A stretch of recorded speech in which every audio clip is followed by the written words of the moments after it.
sermones expositivos en la carta a Tito. Vamos a leer en capítulo 3, versículos 12 al 14, dice la palabra del Señor. Cuando envíe a ti, a Artemas, a Tíquico o a Tíquico, apresúrate a venir a mí en Nicópolis, porque allí he determinado pasar el invierno. A Zenas, intérprete de la ley, y a Apolos, encamínales con solicitud, de modo que nada les falte. Y aprendan también los nuestros a ocuparse en buenas obras para los casos de necesidad, para que no sean sin fruto. Ok, hermanos, en esta mañana vamos a estar estudiando esta porción de la carta de Tito, capítulo 3, versos 12 al 14. Y tuve una situación ligeramente similar a una situación que comentaba el hermano Edison el domingo anterior, y es que cuando ya llegamos a la parte o a estas partes en donde el apóstol ya comienza a despedirse, a dar instrucciones finales, a veces es un poco complejo poder ver cuál es la centralidad de lo que se está diciendo y qué debemos exponer en estos casos a la iglesia. Pero en este caso fue, aunque un poco similar, también digamos que es más claro que otras despedidas o instrucciones personales al final, y es que en nuestro texto son unas instrucciones finales a Tito, unas instrucciones personales, pero sí hay una idea central o una verdad que resalta en medio de esas instrucciones personales, y es lo que vamos a ver en la mañana de hoy. Mañana de hoy la enseñanza lleva por título Aprendiendo la caridad cristiana, y cuando hablamos de caridad quiero hacer unas aclaraciones iniciales antes de continuar, porque es importante.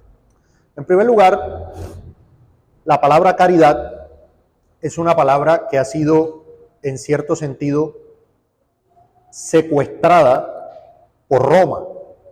Es una palabra que usted en la jerga reformada o en la jerga evangélica la va a escuchar más bien poco. O sea, usted va a escuchar hablar de buenas obras, va a escuchar hablar de otro tipo de expresiones, pero la palabra caridad es una palabra muy romana. O sea, en el catolicismo romano usted la va a escuchar mucho. Se habla siempre de la caridad y de la caridad, y usted sabe que para ellos la caridad incluso aporta a la salvación. Pero la caridad, y digo que ha sido una palabra secuestrada porque la palabra caridad es una palabra bíblica. Entonces, no podemos pensar como mucho que todo lo que Roma usa les sabe feo, porque simplemente Roma lo usa, entonces ya debemos desecharlo. No necesariamente. La palabra caridad es una palabra bíblica y es una palabra que está bien usar. Ahora bien, ¿cómo vamos a definir caridad para efectos de lo que vamos a aprender? Debemos entender la definición de esta palabra caridad, porque en nuestro idioma o en nuestro contexto muchas veces la palabra caridad se asocia a lo que es ayuda económica, a ayudar económicamente a una persona que está, digamos, pasando mucha necesidad. Entonces usted es caritativo, vamos a hacer caridad. Entonces eso siempre está ligado a un tema económico. Pero, como vamos a ver, esa palabra tiene una connotación más amplia. No se refiere solamente a ayuda o apoyo económico. Entonces, caridad, para efectos bíblicos, es un tipo particular de buena obra. ¿Sí? Cuando nosotros hablamos de buenas obras, estamos hablando en términos muy generales. Las buenas obras, pues, son todo lo que abarca la obediencia a la ley de Dios, todo lo que tiene que ver con lo que Dios ha mandado. Entonces la caridad hace parte de ese todo. Es un tipo particular de buena obra. Es una buena obra que tiene una connotación ligada a la necesidad. Y aunque ciertamente muchas veces se refiere a lo material, también puede tener otra connotación. Y lo vamos a ver. Entonces, habiendo hecho estos matices, estas aclaraciones, vamos a adentrarnos en nuestro tema.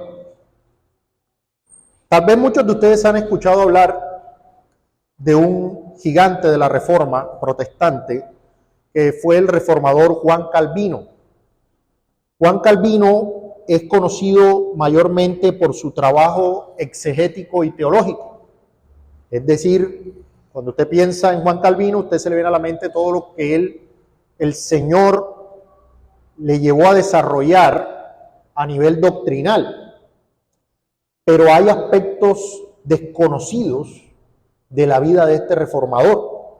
Y uno de ellos es que en el siglo XVI, en Ginebra, bajo su liderazgo, Calvino aportó para que Ginebra se convirtiera en un refugio para miles de cristianos que eran perseguidos por su fe en toda Europa. Es decir, los cristianos no es como ahora, que estamos aquí cómodos, reunidos, escuchando la palabra de Dios, no. En Europa del siglo XVI no era así. No había muchos cristianos perseguidos. Entonces Calvino no solo predicaba sobre el amor de Cristo, sino que también organizó sistemas de apoyo para estos refugiados, proveyéndoles techo, comida, trabajo y educación. O sea, él lideró iniciativas en Ginebra para que los cristianos desplazados pudieran tener todo lo que necesitaban. Todo lo que necesitaban. De hecho, su hogar mismo, o sea, la casa de Calvino, era un centro de hospitalidad. O sea, él recibía personas en su casa. Esta dedicación a ayudar a los necesitados, a los hermanos, a las hermanas en la fe, es un ejemplo de lo que nosotros vamos a exponer de lo que es la caridad cristiana en la práctica. La caridad cristiana. Y así como Calvino y la iglesia en Ginebra aprendieron y vivieron la caridad, lo que nuestro texto nos llama es que nosotros también estamos llamados a crecer en esa virtud. Porque resulta que la caridad es una virtud esencial en la práctica evangélica. Y esto es muy importante también. Resulta que nosotros muchas veces somos de extremos. Entonces, como Roma ve la caridad como algo que es necesario para la salvación o que aporta a la salvación, entonces nosotros desechamos por completo la caridad y de hecho somos muy reacios cuando vemos que en la predicación evangélica se habla o se enseñan asuntos que tienen que ver con la ayuda a los necesitados y demás, porque empezamos a hablar de, pero es el evangelio social, el evangelio de la caridad. Hermanos, lamentablemente hemos tirado, cuando tiramos el agua de la bañera, tiramos el niño también ahí. La caridad es una práctica cristiana que brota de la esencia de una vida transformada por el evangelio. Es necesaria, se practica, se practicó por la iglesia y nosotros debemos practicarla. Nosotros debemos practicar. Vamos a adentrarnos entonces y vamos a ver básicamente dos puntos, ¿sí? La caridad cristiana hacia la iglesia, ¿sí? Y la caridad cristiana hacia el mundo. La caridad cristiana hacia la iglesia y la caridad cristiana hacia el mundo. Lo vamos a ver en nuestro texto. Pero hablemos un poco más de esta palabra caridad, aunque ya la hemos definido, para lograr una mayor comprensión. Mire, esa palabra caridad en el griego es ágape. Yo sé que usted ha escuchado hablar de esa palabra, ¿sí? Es un amor sacrificial, desinteresado, y en la Biblia no es solo dar dinero.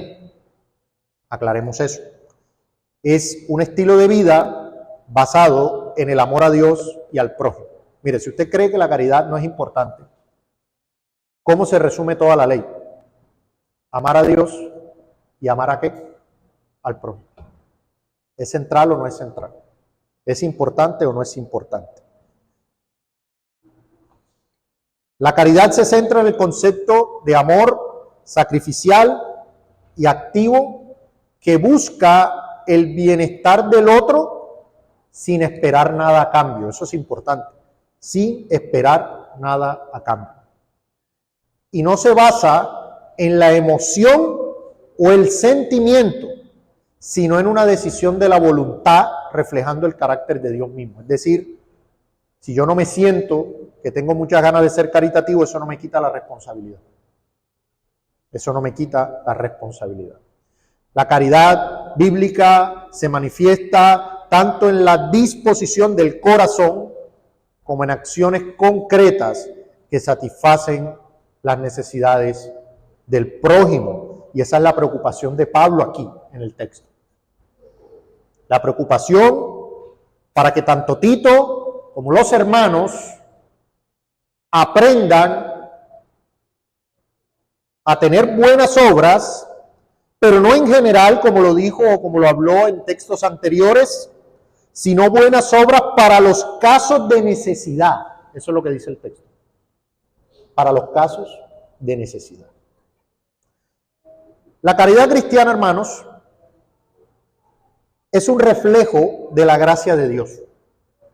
Así como Dios nos amó, así como Dios suple nuestras necesidades, nosotros debemos reflejar ese amor en nuestras acciones hacia el prójimo. Además, la caridad también es un testimonio al mundo. Cuando la iglesia vive en amor y generosidad, el mundo ve a Cristo en nosotros. Ese es el punto. ¿Qué ve el mundo respecto a la iglesia? Nos ve sirviendo, nos ve ayudando, nos ve preocupados por las necesidades. Vaya conmigo al libro de Hechos, en capítulo 2. Hechos capítulo 2. Dice en versículo 44, todos los que habían creído, estamos hablando aquí de la iglesia,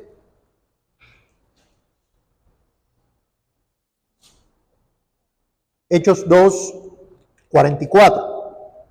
Todos los que habían creído estaban juntos y tenían en común todas las cosas y vendían sus propiedades y sus bienes y los repartían a todos según la necesidad de cada uno. Es decir, había una situación en ese momento de necesidad y la iglesia practicó la caridad.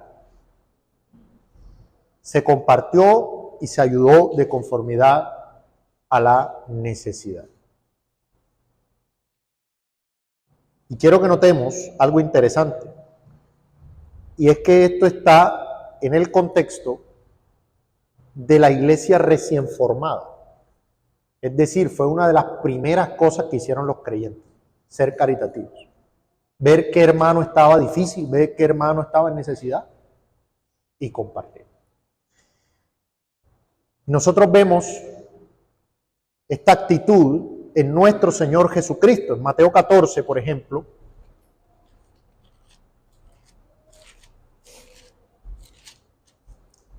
Mateo 14,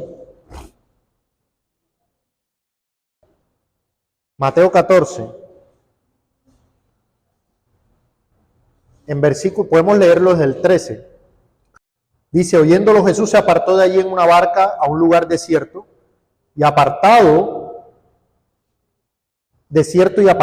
y cuando la gente lo oyó, le siguió a pie desde las ciudades.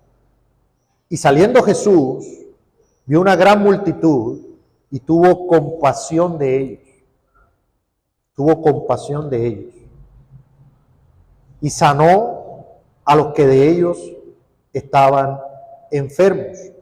Y notemos lo que dice más adelante, en versículo 19. Entonces mandó a la gente a recostarse sobre la hierba, tomando los 5 panes y los 2 peces, y levantando los ojos al cielo, bendijo y partió, y dio los panes a los discípulos, y los discípulos a la multitud.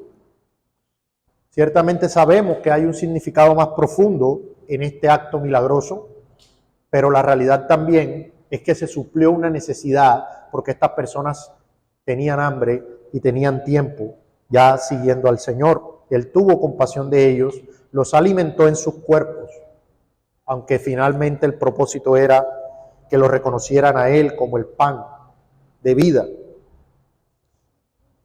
En versículo 12 de nuestro texto, el apóstol Pablo escribe: cuando te envíe a Artemas o a Tíquico, procura venir a mí en Nicópolis, porque he decidido pasar allí el invierno.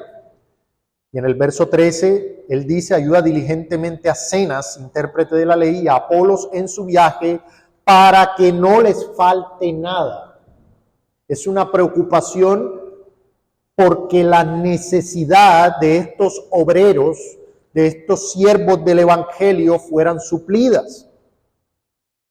Pablo está haciendo planes para enviar colaboradores, pero él está planificando, él está preocupado por el bienestar de sus compañeros de trabajo en el evangelio. Él está preocupado por eso. Así que específicamente instruye a Tito a ayudarlos, por lo menos a Zenas y a Apolos en su viaje, asegurándose de que no le falte nada. Hermanos, la caridad cristiana no es una virtud pasiva, es algo activo. Pablo no simplemente envía a los obreros y sálvese quien pueda, hagan como puedan. No, él da instrucciones, él quiere que cada necesidad sea suplida, hermanos. La caridad cristiana es proactiva, implica estar atentos a las necesidades de los demás, especialmente de nuestros hermanos en la fe, tomar iniciativa para ayudarles. Nosotros tenemos siempre una actitud al revés. Yo tengo que esperar a que mi hermano me diga que está en necesidad. Y ciertamente está bien que alguien que tiene necesidad lo manifieste. Pero yo tengo que ser más proactivo. Yo tengo que leer los tiempos, entender cosas. Pero si yo tengo un hermano o una hermana que yo sé que no tiene mucho ingreso económico y tiene una situación difícil de enfermedad en la casa, no ha podido trabajar, no ha podido producir, de pronto depende del día a día, ¿cómo voy yo? Bueno, no sé si está en necesidad o no. No, yo presupongo que está en necesidad. Bueno, ustedes bien saben que, por ejemplo, cuando uno se enferma, tienes hijos enfermos, siempre hay gasto. Se necesitan medicamentos, se necesitan cosas. Usted sabe que hay necesidad. Nosotros tenemos que ser más proactivos en esto, hermano. Hermano, la caridad cristiana, el amor cristiano, y estamos hablando aquí en el contexto inicialmente de la iglesia, no pueden ser solamente manitos orando en WhatsApp, hermanos. Hermanos, estoy enfermo, y usted le pone unas manitos. Hermano, ¿qué necesita? ¿Puedo ir allá? ¿Necesitas algo? ¿Te llevo algo? O llevárselo sin preguntar. Debemos estar más atentos de estas cosas, que no les falte nada. Ahora, hablemos un poco de la ayuda y de la caridad a los obreros, a los que trabajan en el evangelio, ya que Pablo los menciona, porque Pablo habla inicialmente de Zenas, y habla de Apolos. Zenas era intérprete de la ley, Apolos era predicador del evangelio. La importancia de que la iglesia sea caritativa, sea solidaria con los obreros en el evangelio y con los ministros para que no les falte nada, es un principio, hermanos, arraigado en las Escrituras y es esencial para la salud y el crecimiento del cuerpo de Cristo. Hermanos, usted no debe ver la caridad y la solidaridad hacia los obreros en el Evangelio como un simple acto de benevolencia. Es un acto de benevolencia, pero no debe verlo solo así, debe verlo como una responsabilidad bíblica. No, yo voy a tener una condescendencia con los obreros del Evangelio, con el pastor o quienes estén trabajando en eso. Voy a tener una benevolencia, una caridad. No, es una responsabilidad bíblica. No, yo voy a honrar al Señor cumpliendo su voluntad. Y Él me manda esto. Dice, y esto lo vemos desde siempre. En el Antiguo Pacto, por ejemplo, vemos en Números 18, hablando de los que trabajaban en el tabernáculo, hablando de los hijos de Leví. En Números 18, verso 21, nótese algo interesante que el Señor dice: y he aquí, yo he dado a los hijos de Leví todos los diezmos de Israel por heredad, por su ministerio, por cuanto ellos sirven en el ministerio del tabernáculo de reunión. Es decir, que la caridad, la solidaridad, el apoyo a los que trabajan en el Evangelio, en la iglesia, es por causa de su obra. Es un mandato del Señor. Entonces, así como el apóstol Pablo se preocupó por facilitar el trabajo y el viaje de sus colaboradores, nosotros también debemos buscar oportunidades para servir y apoyar a los hermanos y a los que trabajan en el Evangelio. Debemos, como a Apolos y a Zenas, procurar que no les falte nada. Ahora bien, ¿en qué sentido estamos hablando? Vuelvo y repito, no se trata solo de dinero, de factor económico. Tal vez ellos necesitan ayuda física, tal vez necesitan nuestras oraciones, a veces necesitarán recursos, pero a veces necesitan ánimo y fortaleza, porque también son débiles. Hay que ayudarlos, hay que ser caritativos con ellos, porque el Señor lo manda y para el bienestar de la iglesia. Dios ha establecido que aquellos que dedican su vida al servicio del Evangelio sean provistos por aquellos que sirven, a quienes sirven espiritualmente. ¿Cuál es la idea de eso, hermanos? La idea es que ellos se concentren en la predicación de la palabra. La idea es que ellos tengan enfoque en la enseñanza, el discipulado, el cuidado, sin carga de tener que buscar para sus necesidades básicas. ¿Sí? La iglesia debe tratar de liberar a sus líderes para que puedan invertir tiempo, energía en la obra del Señor. Esa es la idea, que no les falte nada. Y eso termina o redunda en el beneficio de la congregación. En el beneficio de la congregación. Recordemos, en la enseñanza anterior veíamos el tema de la división. Hermanos, líderes, pastores, obreros enfocados en su trabajo de predicar la palabra, fomentarán la unidad y el crecimiento espiritual dentro de la iglesia. Será más difícil que entre ese germen de la división, ese germen de la falsa doctrina. Cuando los miembros contribuyen gozosamente al sostenimiento de sus líderes, esto es una consecuencia de aquello mismo. Además que cultiva un corazón generoso, una comprensión más profunda de la importancia de invertir en la obra eterna. Ahora, el apoyo a los ministros tiene un impacto directo en la propagación del Evangelio. Esto era lo que Pablo estaba procurando. Que no les falte nada. ¿Por qué? Porque ellos están llevando el Evangelio. Eso permite que ellos viajen, que enseñen, que realicen obras de misericordia, que planten iglesias. La generosidad de la iglesia debía convertirse en un motor para la expansión del reino de Dios. Gálatas 6:6 deja claro este punto. Gálatas, capítulo 6, verso 6, dice, el que es enseñado en la palabra, haga partícipe de toda cosa buena al que lo instruye. Entonces, un mandato del Señor. Así que la caridad en la iglesia es inicialmente dirigida a quienes trabajan en el Evangelio, pero también es dirigida a todos los hermanos en general en la iglesia. Notemos que el apóstol menciona a Zenas y a Apolos, pide a Tito que los encamine. De hecho, esta palabra encamínales es traducida como ayúdales con solicitud, de modo que nada les falte, es decir, que no tengan necesidad.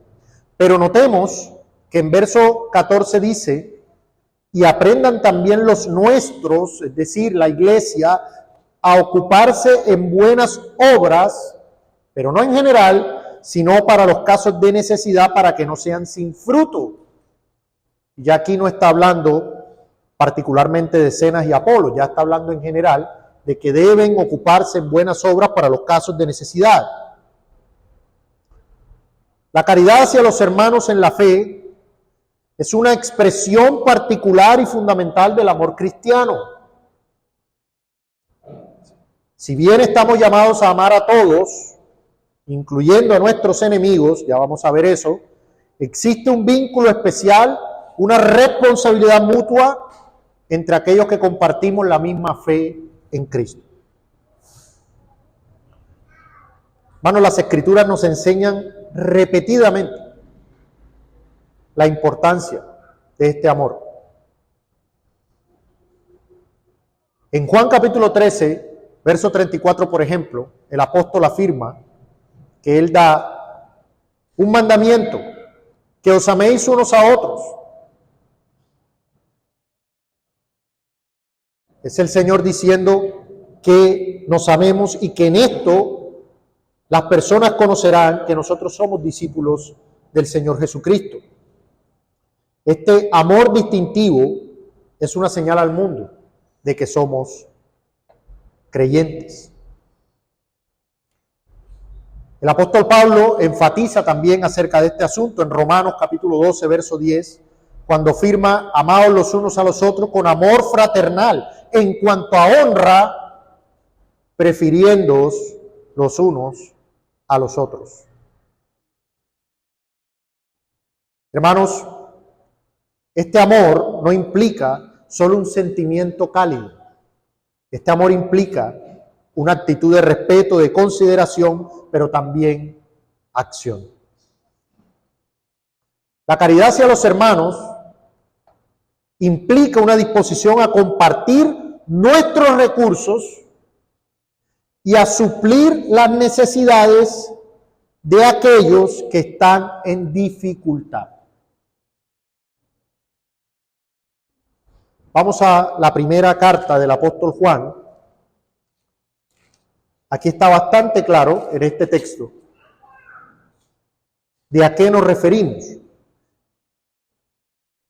Primera de Juan, y es interesante la conexión que vamos a ver aquí. Primera de Juan capítulo 3, verso 16, dice, en esto hemos conocido el amor, en que Él puso su vida por nosotros. También nosotros debemos poner nuestras vidas por los hermanos. Y aquí viene algo interesante. Haga un pare ahí, hermano. Haga un pare allí, en ese verso. Cuando nosotros leemos este texto lo tomamos de forma muy general. Lo tomamos de forma muy teórica. Lo tomamos de forma muy doctrinal. ¿Ok? En esto conocemos el amor, en que Cristo puso su vida por nosotros y nosotros también tenemos que poner la vida por los hermanos. Pero ¿cómo es eso en la práctica? ¿Cómo se practica esa caridad con los hermanos? Siga leyendo. Verso 17. Pero el que tiene bienes de este mundo y ve a su hermano tener necesidad, ¿sí lo nota? Ahí está la palabra clave, necesidad. Y cierra contra él su corazón, ¿cómo mora el amor de Dios en él? Hijitos míos, no amemos de palabra ni de lengua, sino de hecho y en verdad. Y aquí quiero que pensemos, hermanos, en una pregunta. Meditémosla en nuestros corazones. ¿Usted dice que ama a sus hermanos? ¿Usted dice que ama a la iglesia, que ama a sus hermanos? Sí, yo amo a mis hermanos. Ok. ¿Cómo usted expresa ese amor a sus hermanos de forma práctica? ¿Cómo lo hace? ¿Cómo usted está poniendo su vida por sus hermanos, como Cristo puso la suya por usted? No hablemos del concepto, hablemos de la cotidianidad. ¿Cómo lo estás haciendo? ¿Qué acciones concretas de expresión del amor y de la caridad cristiana hacia tus hermanos hiciste en esta semana que pasó? ¿Cómo expresaste ese amor? ¿Cómo serviste a tus hermanos? Hermanos, este pasaje nos llama a una caridad práctica. El apóstol dice, Cristo puso su vida, tú debes poner la tuya por los hermanos. Ok, ¿y eso cómo es? ¿Tienes bienes de este mundo? ¿Hay alguien en necesidad? ¿Le ayudaste? Ok, puede que no sea algo de dinero. Había un hermano en necesidad de ayuda, de servicio físico. ¿Pusiste tu vida, te pusiste en disposición para ayudarlo? ¿Para servirle? Hermanos, la caridad hacia los hermanos es un distintivo del creyente. La caridad no te da salvación, pero no hay salvo que no practique la caridad. La caridad no te da la salvación, pero no hay salvo que no practique la caridad, porque ese es un distintivo. De hecho, esa es la implicación de la pregunta retórica que Juan hace aquí. Si tú ves a tu hermano en necesidad y cierras tu corazón, ¿cómo mora el amor de Dios en él? O sea, hay una pregunta ahí retórica. O sea, no mora el amor de Dios en él. Si no es caritativo, no mora el amor de Dios en él. Ahora, lo que da título a la enseñanza que estamos haciendo es precisamente una expresión llamativa de Pablo aquí. Dice en versículo 14, y aprendan también los nuestros a ocuparse en buenas obras para los casos de necesidad. Bueno, aquí hay una verdad interesante. La práctica de las buenas obras, especialmente de aquellas que corresponden o que responden a las necesidades, no vienen como un impulso espontáneo del creyente. Es decir, cuando usted es regenerado, cuando usted nace de nuevo, las obras, las buenas obras respecto a la necesidad, o sea, la caridad, no vienen en automático. Usted tiene que aprender, tiene que practicar, tiene que entrenar, tiene que ser constante en eso. Pablo dice que los nuestros aprendan. Ahí entonces es que no sabemos. Hermanos, no sabemos. Algunas veces sabemos y lo ignoramos porque no queremos. Pero en muchas ocasiones no sabemos. No sabemos. Pasa muchas veces que hay un hermano que tiene necesidad. Y como nosotros no practicamos la caridad cristiana, la persona resuelve su necesidad y luego muchas veces hay hermanos que quedan tristes y que quedan heridos porque dicen, ve, pero la iglesia nadie me ayudó. Nadie me ayudó. Yo tuve que pasar mi enfermedad solo, mi necesidad económica solo, mi cuestión material solo. Todo lo tuve que pasar solo y la iglesia no me ayudó. Y entonces nosotros saltamos, pero yo no sabía. Mano, y usted preguntó, usted se acercó, usted visitó, usted vive la vida cristiana en la iglesia sin saber nada de lo que le pasa a los hermanos. Ahora no es que usted tiene que pasar todo el día, todos los días y a toda hora, hermano, ¿cómo está? ¿Está bien, hermano? Esto, lo otro. No, pero usted me entiende. Espero que se esté entendiendo el fondo, ¿sí? Del asunto. El hecho es que usted no puede estar tan ensimismado. No podemos ser tan egoístas. Usted se levanta pensando que va a comer. Pero usted no se levanta pensando si el hermano comió. ¿Me hago entender? Ese es el punto. Siempre estamos pensando en qué voy a comer, cuánta plata tengo, qué pasa en mi casa, qué pasa. Y, mano, usted por un instante hizo una pausa. Oye, ¿cómo estarán los hermanos? Yo por ahí supe que había un hermano que estaba enfermo, voy a preguntar. No, hay un hermano que viajó, ¿cómo estará? ¿Habrá llegado bien? ¿Estará bien? Mano, tenemos que empezar a mirar hacia afuera, ser más proactivos en esto. Mano, si la caridad es algo que se puede aprender, necesariamente implica que es un tema de disciplina. Todo lo que se aprende requiere disciplina después para practicar. Si usted no aprende algo y después cuando lo va a aplicar, lo aplica así esporádicamente, no.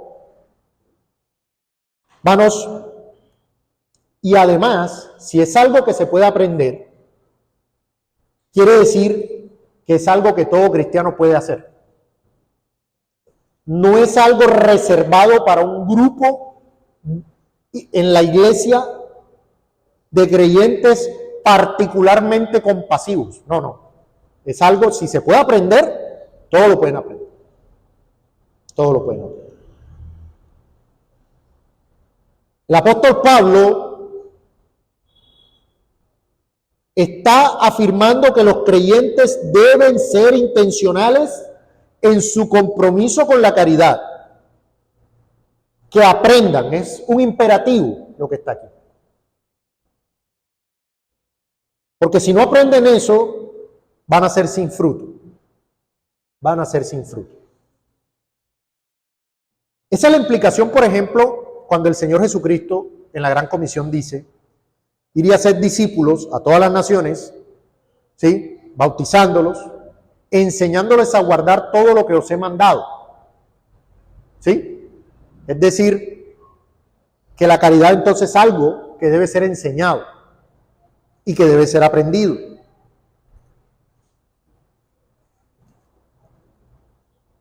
Pero muchas veces nosotros somos como los creyentes a los que se les escribe la carta a los hebreos. Porque debiendo ser ya maestros, después de tanto tiempo, tenéis necesidad de que se os vuelva a enseñar cuáles son los primeros rudimentos de las palabras de Dios. Y habéis llegado a ser tales que tenéis necesidad de leche y no de alimento sólido. O sea, imagínense ustedes, hermanos. Un cristiano bíblico que no ha aprendido la caridad. Eso es leche, no vianda. Eso es de los primeros rudimentos de la doctrina cristiana. La afirmación del apóstol de que los nuestros aprendan a ocuparse en buenas obras nos recuerda que la caridad cristiana no es solo una emoción, es una práctica deliberada. Mano, no es si quiero, si un día amanecí con las ganas. Voy a ayudar al necesitado, pero es que yo tengo también mis necesidades. Yo también tengo mis propios problemas. Bueno, no lo podré ayudar en una cosa, pero lo puedo ayudar en otra. No lo puedo ayudar en lo que yo pues también no tengo o tengo necesidad, ¿sí? Pero es una práctica deliberada que requiere instrucción, observación, experiencia y sobre todo la guía del Espíritu Santo, hermano, para hacerlo con la disposición correcta, para hacerlo con la actitud correcta.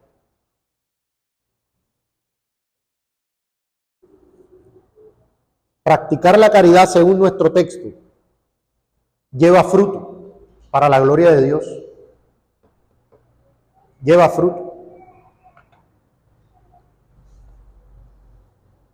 Ahora, esta caridad, hermanos, que ya hemos visto que va hacia la iglesia, y esto sería nuestro segundo punto, y es que la caridad del creyente se extiende hacia el prójimo en general, incluyendo los no creyentes.